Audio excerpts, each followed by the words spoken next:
So what I wanna talk about right now is why I wanna write down the reasons. I'm ready. Thank you. Grab a notepad. So I wanna write down the reasons that that we have to pull vehicles out with the forklift. So when we have complete vehicles that run and drive, why? Let's role play this right now. So Anthony, the other day, the Suburban. I need to shut that door. Sal, I'm going to shut the door, bud. You come in if you can. If not, I understand. So let's role play, Anthony. So you got that Suburban out front with the forklift the other day, and I came up and I say, "Hey, I thought this thing runs and drives. Why are we using the forklift?" We tried to start it, wouldn't start, put the jump box on it, tried to start it, jump box died, end of the day, didn't have time.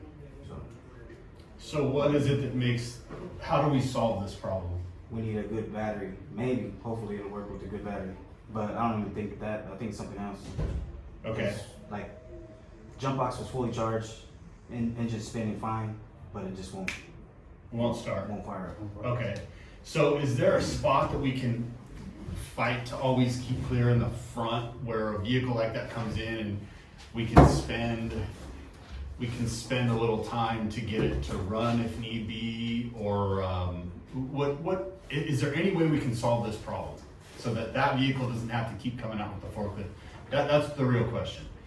How can we solve the problem so that vehicle doesn't have to keep coming out with the forklift?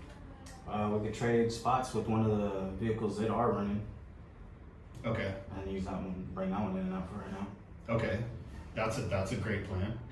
I like that. So what will that do for us if we did that? If we traded spots and we used a vehicle that runs and drives That would save instead us of that like one? 5 minutes in the morning. Okay. Or what if we leave an open spot in the bay on the lift, just in case you gotta climb under it, we can lift it up a little easier. Like we have that. That's still- like- yeah, cause it's still there for the training line line. How often is the battery the issue? How often is the issue that we can't drive a vehicle because of the battery? Usually they start right up with the jump box. Okay. But most of the time they come in, they got a dead battery, but after we let them run for a little bit, it charges and we'll get drive it in and out. Okay. Sometimes the battery's done. Okay. So if a battery's done, what do we do? What can we do to resolve that? Jump it with another vehicle, jump it. Well, we got the jump box, it's the same thing. Baldo had an idea the other day. He said that we should go and stock up on some of the batteries from Yupu, de las ventas bien baratas. He said that they usually have good batteries over there and they're pretty cheap. Okay. So if we get a couple batteries and just put them to the side, so whenever we do run into that problem, we just slap it in. If we did that, can we keep them good batteries, or is it just a throw money away proposition? Truthful answer. Can we keep them good batteries? I think so. It's just about, taking the time to pull it back out of the vehicle after we take it to the yard or pop the engine or transmission or whatever. Yeah. Okay. So hey, this is a great example right here, and I appreciate the feedback, Ubaldo.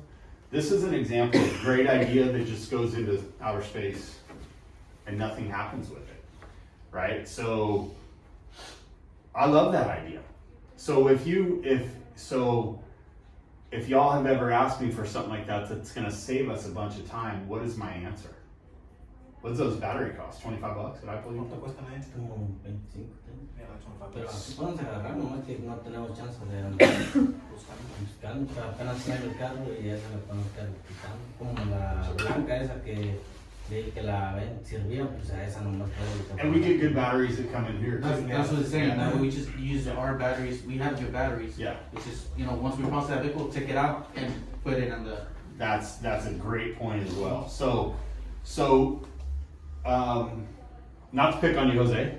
This morning the Suburban got oil pan broken on. So it's only a matter of time, and that's not the first time it's happened. Okay, I want you to know it's not the first time it's happened. I've seen tires, brand new tires, get stabbed with forklift out front. I've seen vehicles, bumpers get damaged because we're using a forklift out front. Transmission is cracked. I've seen transmission get cracked because we're using a forklift out front. It's not the first time it's happened. I'm just wondering when it's gonna be the last time it happens. Yeah, I mean, that's my big $1 million question. Like, I didn't come up with the answer that we have batteries in the yard.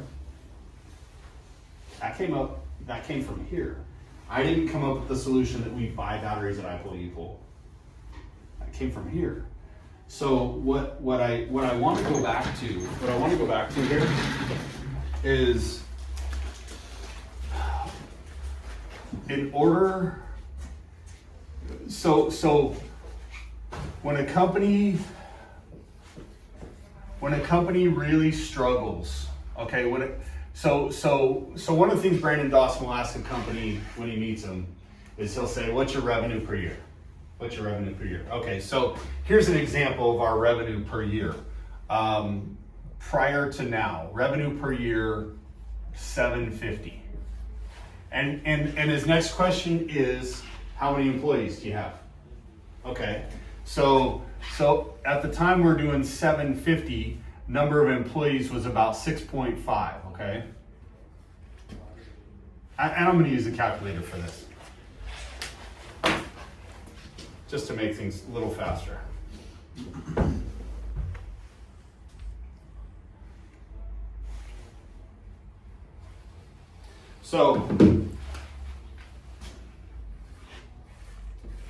So this comes out to 115K per person on the team for the year. Okay? Divide that by 12 and you get, let's see, that's per year. And divided by 12, 9,600 per month. Okay? So what my coach tells me is that this is what keeps you and your team from ever doing big things in their life. This keeps us all down. Everyone in this room, this keeps us down.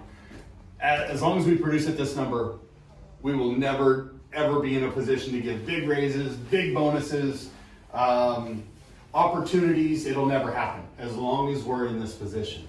So over the course of the past year, we've changed it, and right now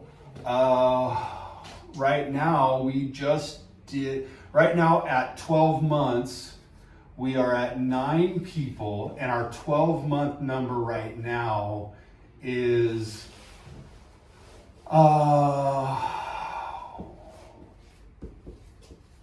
this is our 12-month number. So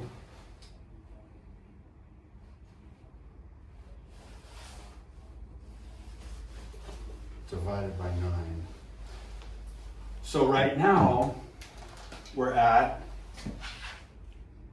135K per person per year. Divided by 12 months is 11,296.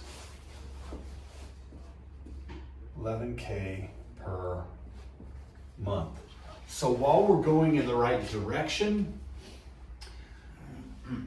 the way to get this to a much more elevated number, the way to get this to where we can give big bonuses and to where we can promote and to where we can make big things happen right here, the way to make that happen is to raise this number 135K per year. That's the way this happens. So there's a few ways to make that happen, right? We can take our 9 people and we can grow this number. Even just growing it to that.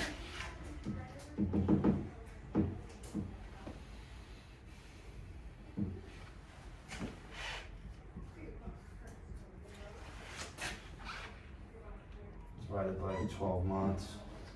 So that brings it up to 13.8 per month.